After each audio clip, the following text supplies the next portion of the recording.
Why are you wearing glasses? Dude, that stimmy hit. That's why the stimmy hit. Did you get the stimmy? Oh, the Y'all stimmy stimmy hit. up out here? Oh, Hold on. stimmied as fuck. Hold on. You got the stimmy, bro? Yeah, I got the stimmy. You got the stimmy? Nah, I was getting the paper checks. So I gotta wait for a second. Are you a grandma? Why are you getting the paper check? Man. I blame Kari. She does my taxes. I blame Kari. Kari does my taxes. I don't get a paper check. Well, she must like you more, so. Hold on. Bro, I look like a damn fighter pilot right now. I say you look like Top Gun. I know, a little bit. Not for long though, because you're balding. This is insane. My sunglasses got stolen by some, I'm guessing a dude, but by somebody in Fridley. Like they broke into that car I had, remember? The hog? Yeah, the hog. And they broke in and took my sunglasses. And they were like from H&M or something. They were super inexpensive. But for whatever reason, I never bought sunglasses after that. We live in a sketchy neighborhood. You had the hog. It's bound to happen. I'm asking for a favor. I'm gonna have to borrow those shades tomorrow night. Why do you need to borrow my shades tomorrow? So for Ali's thing, I gotta be a bodyguard on stage. My shades don't really fit like the bodyguard type. They're kind of more like new wavy and like, you know? Mm-hmm. But those would be perfect. You said they look ridiculous. Listen, I'm a hypocrite, okay? Oh, now we see. Dude, I don't know if you might break them. Why would I break them? Bro, okay, You're the same size head. Bro, that stimmy hit, I replaced that watch you broke. Remember that? Also from Gatsby Estate. When did I break your watch? Bro, I lent it to you one time. You were like out clubbing or something, and then you returned it, and it wasn't that working. watch. Yeah, now you remember. Now you remember. I forgot about that. Yeah, and you didn't tell me it was just not ticking anymore, bro. Well, like, you told me like a week later, like, hey, like my watch isn't working. I'm like, why isn't it working? And I thought back like a week later. I'm like, oh yeah, like I remember at the club, like I ran into like a door, like a wall, or whatever. Like and you then ran it. I never heard this. So you ran into a door? I got like bumped into a door, like a wall, or like a pillar, something. I got bumped into something. I was drinking. I don't know. Damn, and then like it looked fine, but like it stopped ticking. I was like, that's kind of weird. Damn, and I just kept on going by my night. It's a like the Timex Weekender, and it doesn't surprise me. It's kind of cheap, but yeah, bro, that stimmy hit. What are you gonna do when your stimmy hits? We already talked about this, Ken.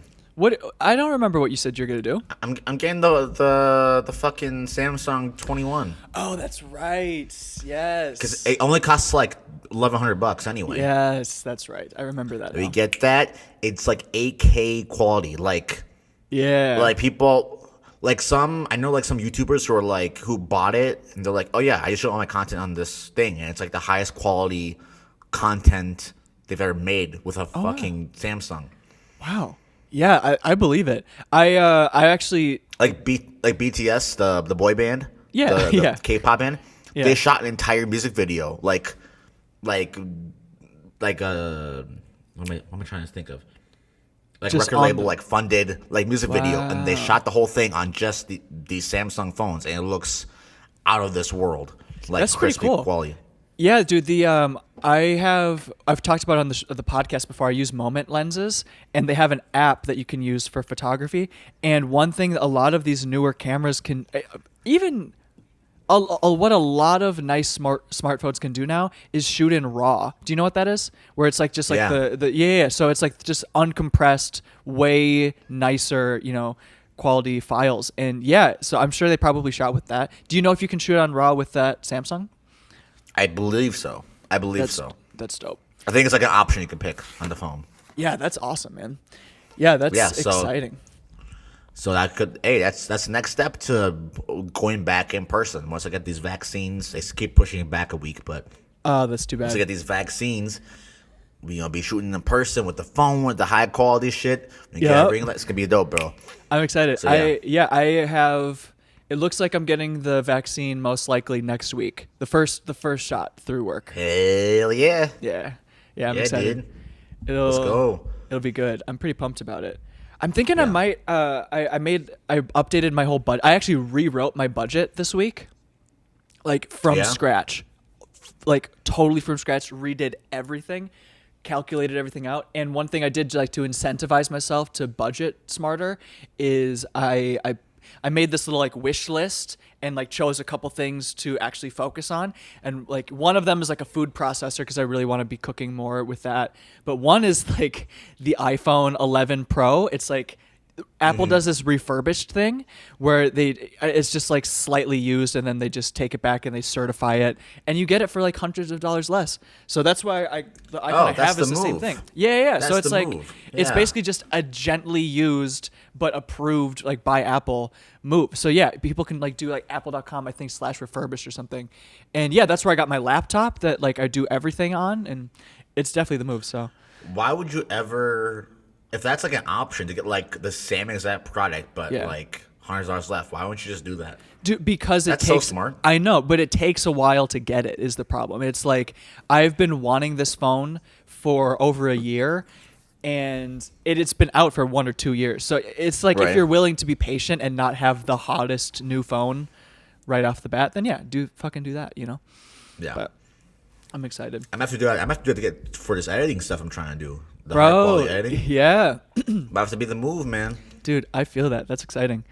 Did you we're talking so basically for all of our listeners, so we do this segment called Whatchu Jammin pretty often where we'll like talk about music we're listening to. But we also like to do deep dives into like albums or like movies or whatever. So we wanted to do the new Justin Bieber album that came out, Justice. I've listened to it maybe like twice now. Watched The Tiny Desk too. Let's get into it, Baez. Let's talk about it. Before we continue, Ken, Yeah. we can even cut out of the podcast. Why are you writing the shades? For real. Literally, I'm not hiding anything. I literally I just got these in the mail today. I like wearing them. It looks so ridiculous. Dude, I'm a fighter pilot. I'm going up into the skies today. How many milligrams do you take? You 0 milligrams. hanging out Lady Indica again? You hanging Bro, out Lady I'm Indica again? high on life. I just got the haircut. It's a sunny day. I'm feeling good. Feeling very You got good. a haircut even though you're balding? Yes, dude. It's it's a natural part of life. I got the watch. Yeah. It's Life just rips. Life rips, dude. My future's too bright. That's why my sunglasses are on. And you know what else is bright? Yeah. Is Justin Bieber's future after this album, because this album was amazing. I am glad you think so too. I was hoping we would be on the same page with this because I really liked it. Ken, okay. I want first initial thoughts. Go. I want to hear because I got a few. I got several. Okay, so I listened to the album twice through. The second time I listened to it, the sound and the track list and everything made more sense to me, and I enjoyed it more the second time through. I thought the energy that was in it was really interesting because it was kind of coming from all this like tension and with COVID and like racial stuff and all that. And so it's like really interesting to have this pop record come out in the midst of all that. And so I feel like the way he handled it sonically and how he like built the energy over the course of the story of the album was really smart. What Right. about you? I have so many thoughts on this album. My first time hearing it was last night. Okay. Then I listened through it again today. Yeah. There are a few artists out there. Let me even back up from that. Let me even back up from that. Put you in reverse. Come on. What do we got? Let's talk. The pop genre gets a lot of shit. Yes, it does. Because pop it can be mediocre for the most part. Yeah. Usually something you can listen to passively and not really pay attention to. Yeah. But pop that's done well, and here's the thing: pop that's done terribly, easy to hate on. Yeah. But for whatever reason, pop that's done very well, we don't give enough credit to. Right. Even though it'll be the most commercially successful stuff, for whatever reason, the public can't give credit to a very well done pop song. Right. But when it comes to really well done pop albums, those are always held up with high esteem.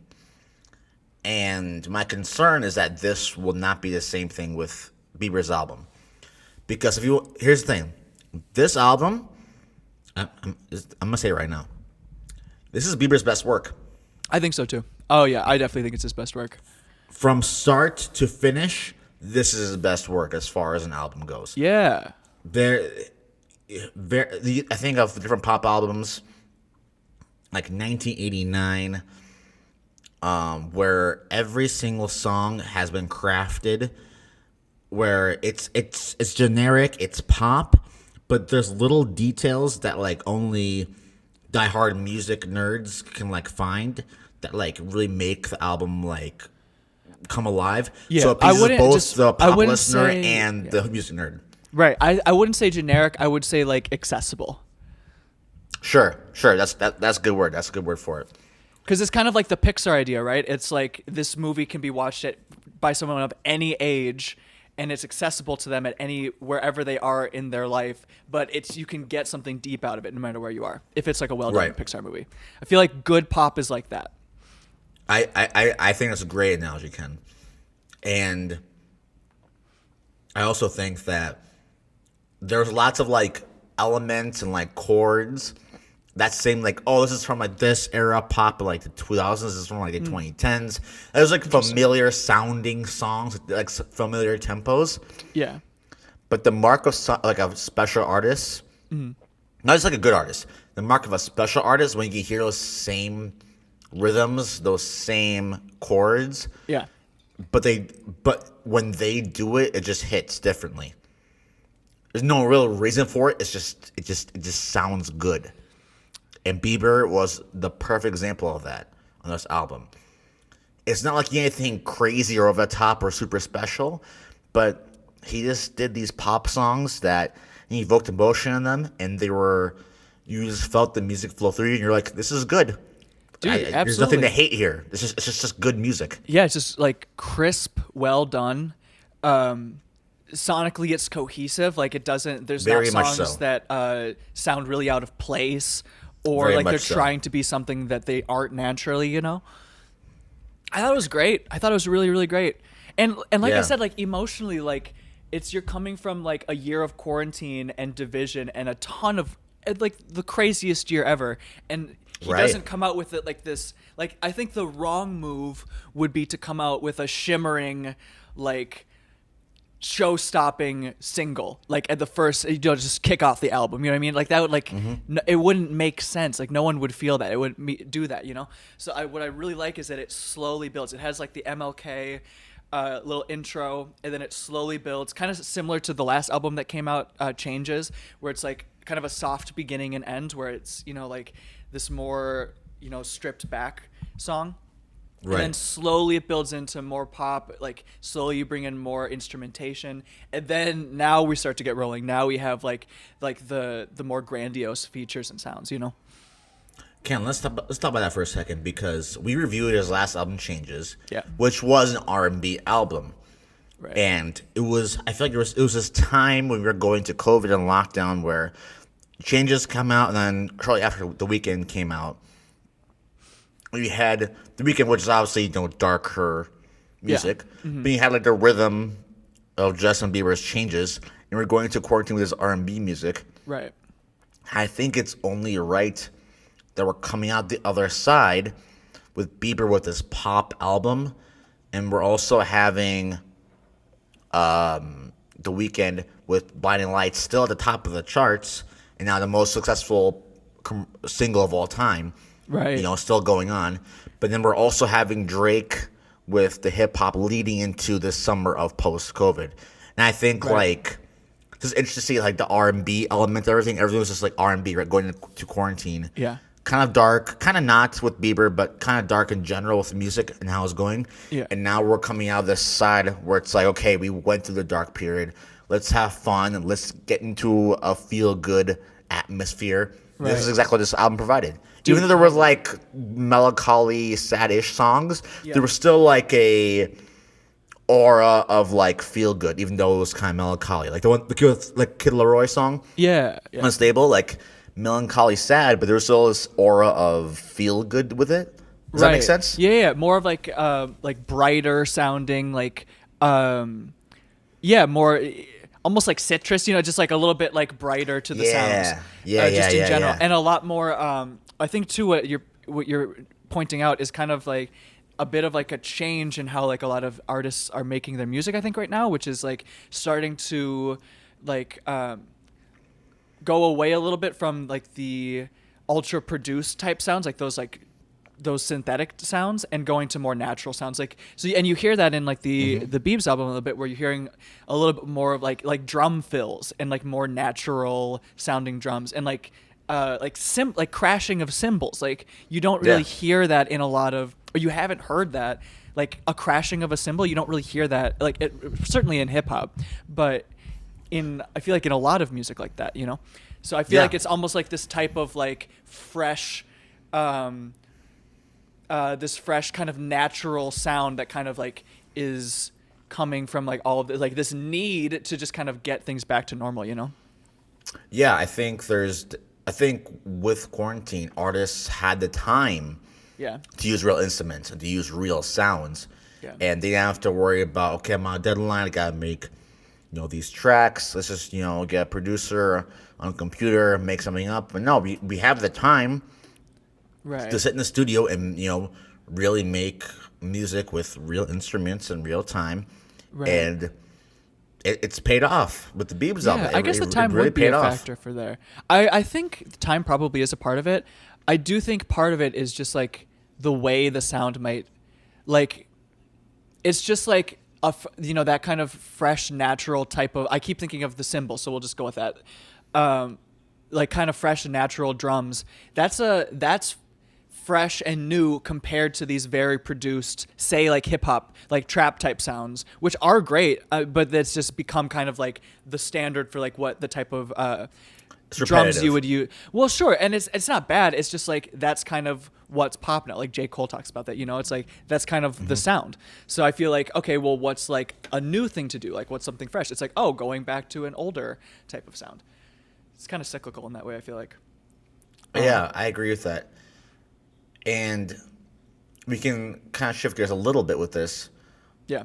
But with this album, he put out singles, but there wasn't like one dominating smash single. Yeah. And that's not all the time, but sometimes when an artist puts out a smash single and they follow up with a decent, maybe mediocre album, it's kind of disappointing. Mm-hmm. For me, it's the opposite. Yeah. The singles were like pretty good. I enjoyed them. They were cool. I listened to them a little bit in the car or whatever. Yeah. Then I hear the album. I'm like, oh, this is the album I can like play like start to finish. Yeah. And like I'm not gonna skip a song. Like there's no like outstanding like this is the craziest song ever. This is awesome. But like I do enjoy every song. Right. And to me that's more impressive than putting out one big single. Does that make sense? Oh yeah, for sure. Because then it's like the whole album is just a vehicle to get one smash song onto like top 40 or whatever. It's just kind of, I don't know. It's cheesy. I don't like that. Right. And because of that, the album felt more cohesive. Right. Does that make sense? I felt like there was more of a storyline, and I felt like I was like on a journey and like enjoying like every phase of this album. Right, and what was so interesting too is like, okay, so the singles that came out before the album were in order. I think it was "Lonely," "Holy." I think "Holy" was first. Was "Holy"? Okay, so then "Holy," "Lonely," "Anyone," and then "Hold On," and then after that, then the album came through. And what was interesting is like "Anyone" and "Lonely" were like the last two songs of the album, and I was kind of bummed when I saw that because I'm like, oh well, I know what those sound like. But like what you're saying, it's like it's cohesive. Like it built in a different, like it's in the context of the album. It sounded better. Yeah, I couldn't agree more. And that's something that I've been learning, which has been so interesting. And I'm truly trying to pay more attention to this. I find that so many like artists who are really like top of their game, like really think a lot about context. Like something I've been learning, like even just with cooking, like when you're making a particular dish, like you should be thinking about how that food pairs with everything else on the plate or in the course of the meal. So like, okay, like how does like like everything about it, like how does like the crunchiness of this like complement this, how does like the sweetness complement like everything. And I feel like music is like a really similar thing about that, where it's like when you think about like the context, like if you can build it properly, something that might not be your favorite, all of a sudden now like, oh, now these keys turn, it makes sense to you. Okay, now like I can like that's the door, now I'm in and I like it, you know. Right. Yeah, Man, I think context is everything, especially in the day of social media. Like, you have to be much more intentional with the direction and the storyline of a music album. Right. You just have to be, because back in the day when the only medium source for like entertainment stuff was like TV and then like music, yeah, you could get away with, just putting out music and slapping a bunch of songs that are sticking together, but yeah, nothing to really grab someone's attention. right. You have to be intentional with the direction you're going in. Right. Oh, I totally agree. So I have the Genius thing pulled up with all the tracks and stuff. Dude, there's a lot of stuff I want to talk about this. Let's go. So first off, and I'm so excited about this, it's so cool to see. So Jon Bellion is one of my favorite artists.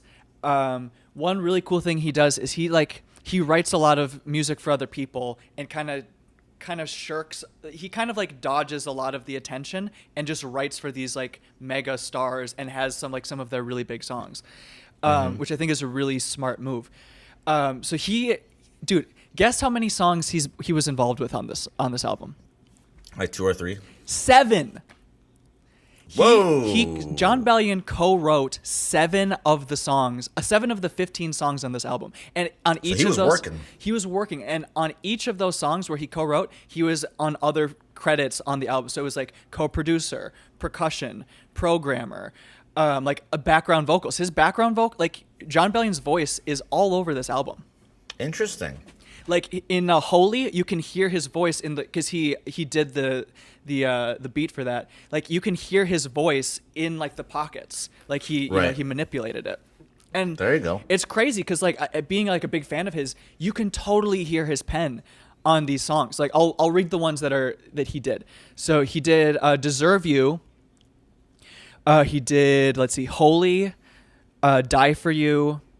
He did Hold On, Ghost, Loved By You, and Anyone. So like a lot of the biggest songs on like most of the singles that came out like to kick off like people hearing about the album were on there, and you can totally hear it in like how he like structures the verses and like the melodies. Like it's so fun to see.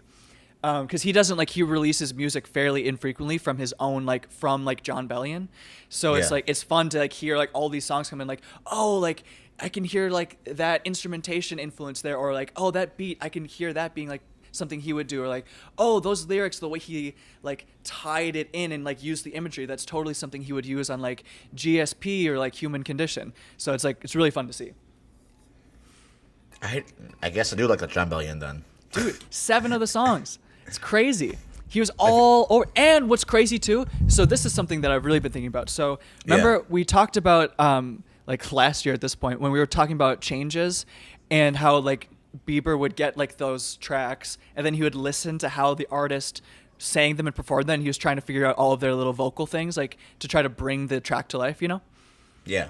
So like I might be going crazy, but I straight up was like listening to how he was phrasing certain things like in the songs that Bellion worked on, and like that's exactly like how Jon would sing that line. It's crazy. Like oh, he would pronounce the vowel that way at that part of the song. Like it's crazy. It's so cool to see.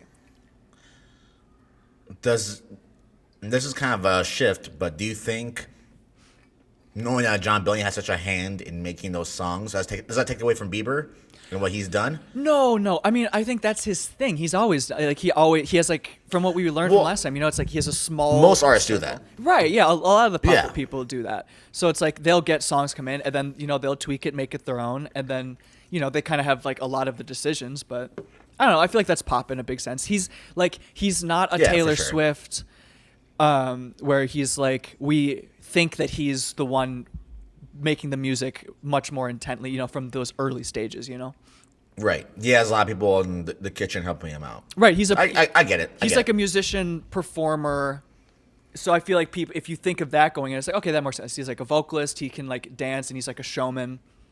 If you Right. think of that, then you're not deceived into thinking that he didn't play the keys on this song. You know what I mean? So Right. I don't think it takes away. I'm in the same boat. I don't think it takes away that much from him. Yeah. I think it'd be cooler if he did, but like, Agreed. It's still good music. So at the end of the day, so who cares? For sure. I want to kind of talk about the features on this album because I thought. Ooh, sorry. Actually, one last thing to tie a bow on the belly thing, and also the sonically. So one really cool thing about Jon Bellion is that he's put out these like making of videos on how he made certain like songs of his, and it's really cool that like because he'll talk about his influences of like these like great songwriters or producers throughout the decades, and he's like saying, oh, it's like this type of sound or that type of sound. And he's referenced like Phil Collins before, like trying to get that type of sound. And he had a little bit of that on like Human Condition. Dude, Anyone by Justin Bieber, the drum fill at the end of like near the end of that song, right before like the real climax, that it has Phil Collins written all over it. All over it. Do you know the one I'm talking about? That one. No, I have to go back and listen. It's like it's just like the like it's just like the way it like uses the toms and the cymbals. Totally Phil Collins. It's crazy. So I'm like, okay. I'm like, I have such a strong, and the guy who did the programming or whatever for the drums for that is part of like this collective of 3 people that Jon Bellion's a part of called Glory Sound Prep, which is kind of like the Neptune, like their version of the Neptunes, basically, where they're kind of this like collective where they like it's kind of like they'll almost get hired to help out with certain aspects of a song, so it's like right. If they've been working together and they've been trying to make certain like iconic sounds like Phil Collins, like that is like creme de la creme. That's like a Phil Collins sound 100%. So and also going with just that natural cymbals and everything of just like those live drums. So anyways, I thought that was really cool, but you go with what you're saying about the features. Well, I'll say like I think if you're like not an A-lister and you're just like you're like a good act or like you're a B-list, C-list artist, right? Like you should go after like the bigger artists and like get them to be in your songs, like help push your music, and also if they're good, like if it works, it works, right? But I really think that if you're like creme de la creme, like A-lister, like you've like made it, but you don't need you to do a bunch of features with like other huge artists. And you should do more of songs that are just by yourself. But if you do have features, it should be artists that, 1, fit cohesively with the song. 2, should probably be artists that are maybe not as big and need more not need more exposure, but they're relatively newer. Does that make sense? Yeah, like give them a chance to have a big stage that they are not used to. And I thought this is probably one of the best examples of how to do features as a big name artist. Right. This is probably the best use of features I've ever heard on an album. Wow. Like each feature I thought fit perfectly within each song. I thought each feature had like a moment in each song that let them display their talents. Yeah. Without outshining Bieber, but also making sure that, hey, like I'm on this track too and I can shine. I thought this was the perfect use of features on an album. Did anything stand out to you, or how do you feel about that? I mean, I totally agree. Every feature I liked on there. Yeah, and some of like the newer names, like the Kid Lowry, is that how you say it? The Kid Laroi. Kid Laroi, thank you. Kid Love Laroi him. Love or him. Dominic Fike. Like those are like newer names that I'm like just starting to learn about their music, and I feel like they're really cool.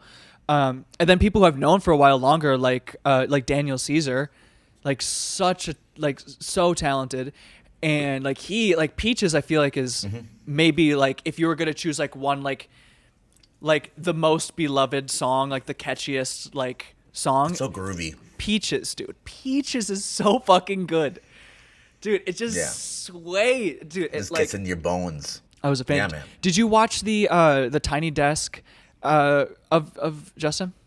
I did. I did. What did you think of that? Because that was the first time I heard Peaches. Well, that was actually the first time Peaches was actually put out. I liked it.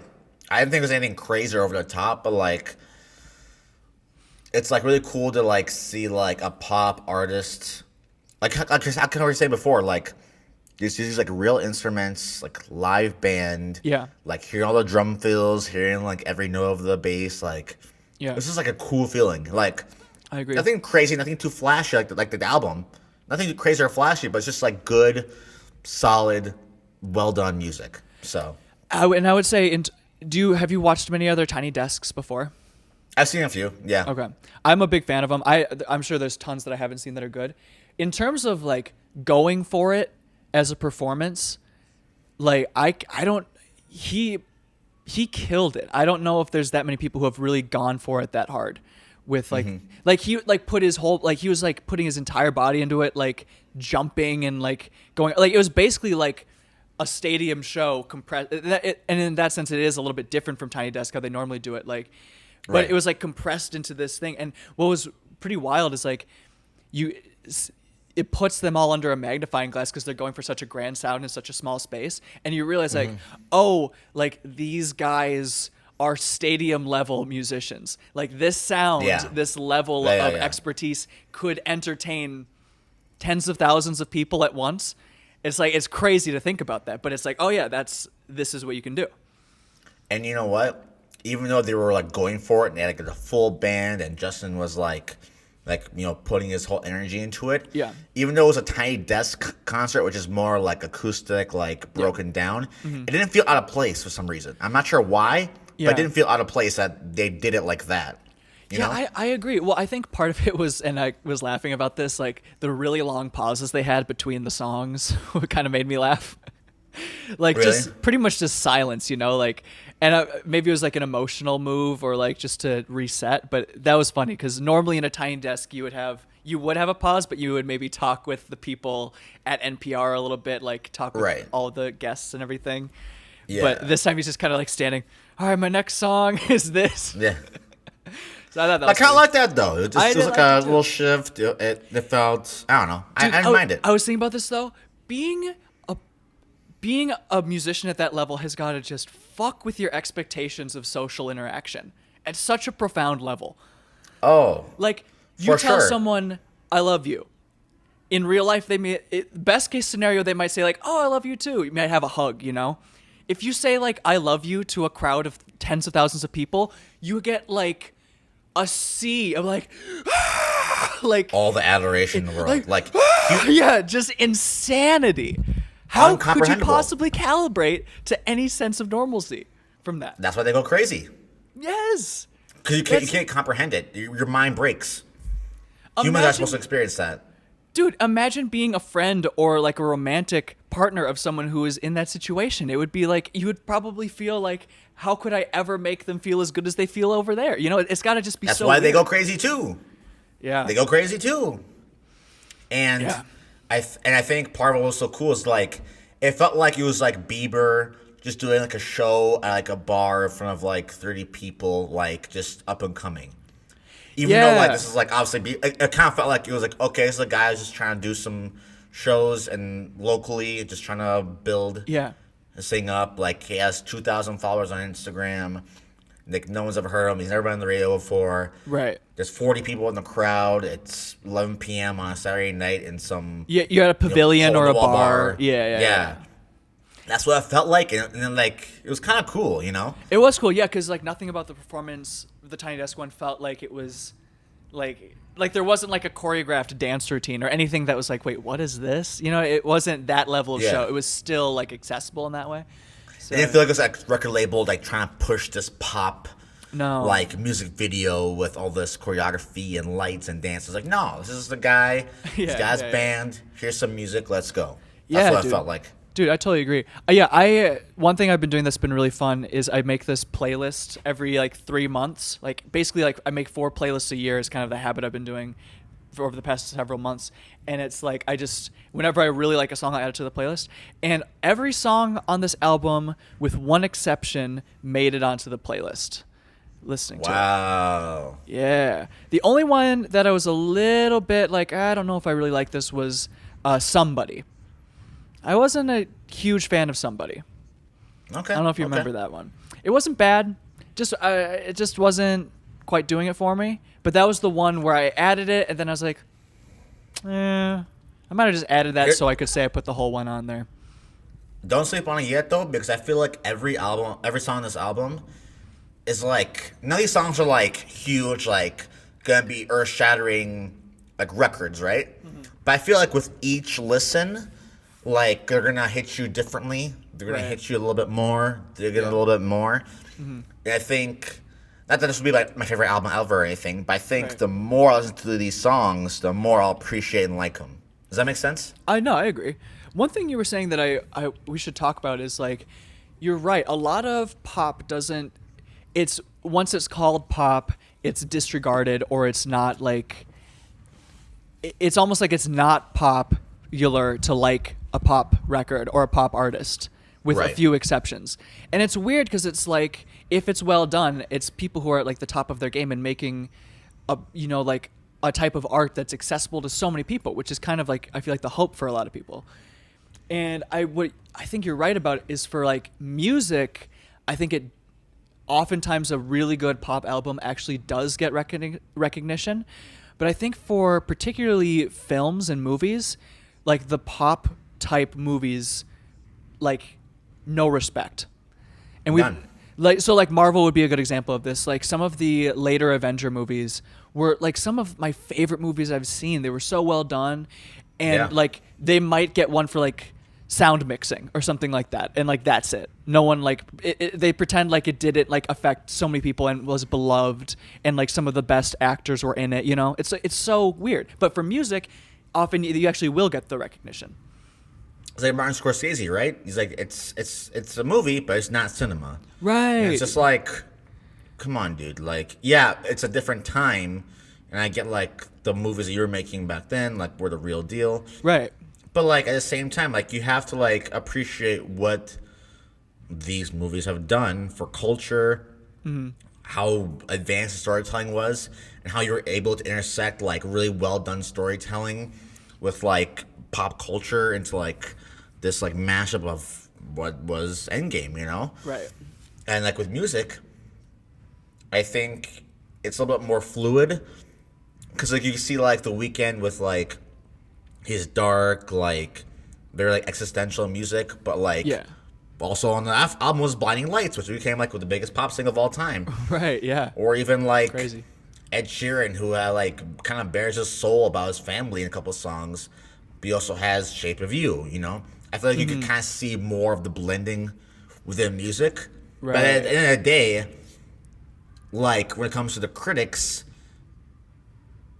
But see, I even know if that's true though, because at the Grammys you see the most like poppy music get like win the Grammy, even though the culture and the people don't agree with it. So it's kind of like a weird.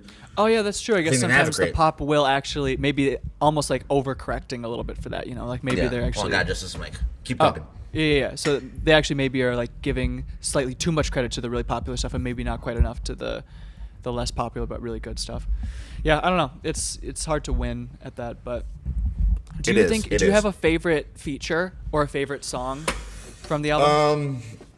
I don't have a favorite song, but favorite features for me, and I'm biased with going in. These are my two favorite artists, you know, automatically on the feature list. But my two favorite were The Kid Laroi and then Burna Boy. Oh yeah, which one was Burna Boy? He was on one of the ones that had Love in the title. Oh, that was one of the Bellion songs. Yeah, that Loved by You. Yeah. Yeah. That was a good one. I liked that. What were your favorite? I have been playing Loved by You a lot. I really like that. In terms of features, I think I honestly wasn't. I go back and forth on the Chance the Rapper feature. Sometimes I like it, sometimes I don't. Probably Peaches. I love Daniel Caesar, and I don't know how to say the other dude's name, Giveon.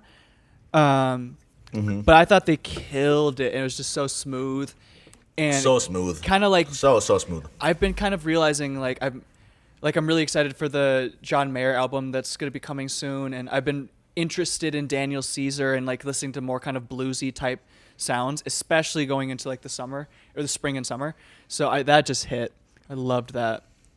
Yeah, Yeah, I don't know. I feel like that's probably the one. I could see the Die For You song becoming one of my faves. I like Die For You a lot. Also, I by like the that way, one the a Kid lot. Laroi, the Unstable song, it had a little bit of a sound that reminded me of like Into the Spider-Verse, the soundtrack for that movie, Right.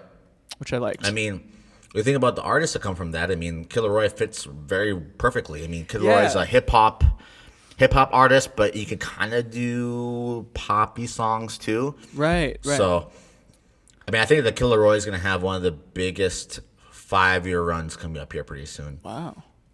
I Interesting. mean, everything he's done the last year and a half has been gold. Every single song he's touched the last year and a half, feature or his own, has been absolute gold. Wow. So I never get I didn't. Yeah, man. And he's getting an opportunity like this with Bieber. I don't think. I think he'll be one of the hottest artists for the next 5 years for sure.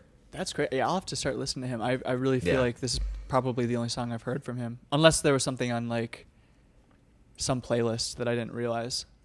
I'll send you a couple of songs of his. I think he's an artist you'll want to know. He's gonna blow up pretty soon here, I think. That's dope. Yeah, please And do. and it's kind of cool to see like Burner Boy, because he's been around for a minute, and people who are in hip hop or R&B or like Afrobeat, like you know who he is. Like you've heard his songs before, you heard his features.